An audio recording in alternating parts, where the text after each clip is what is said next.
سلام همراهان مونفال، با یه فال هفتگی در خدمتتون هستم. ببینیم سخن کائنات برای این هفته چیست. انشالله کسانی که با ما هم فرکانس هستن جواب خودشون رو دریافت میکنن. از نظر شرایط کاری شروع یک کار جدید براتون میبینم و وضعیت مالی بهتری خواهید داشت انشاءالله. و عزیزانی که دنبال یک شغل و حرفه جدیدی هستند، در یک شغل و حرفه جدید مشغول به کار میشن و با موفقیت اون شغل و حرفه رو دریافت میکنن.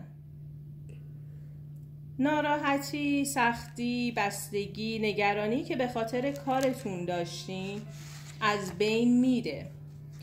یک شخص مقامدار، با خرد و دارای موقعیت ممتاز به کمک شما میاد یا باعث موفقیت تو کارتون میشه و این مشکلی که به یک باره توی کار شما پیش میاد، حالا حرفی، حدیثی، مشکلی پیش میاد، با وساطت یا پادرمیونی این شخص به این میره و اون مشکل برطرف خواهد شد.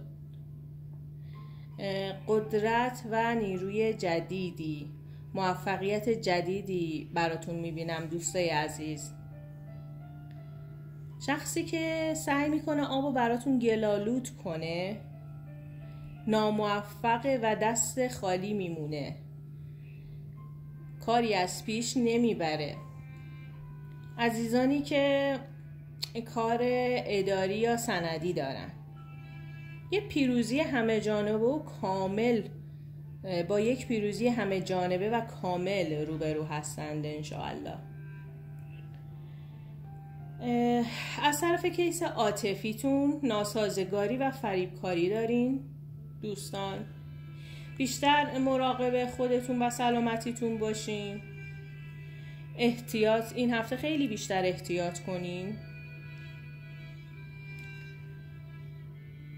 حالا با اعصاب خوردی و ناراحتی در مورد کیس عاطفیتون روبرو هستین، ولی که انشالله برطرف خواهد شد.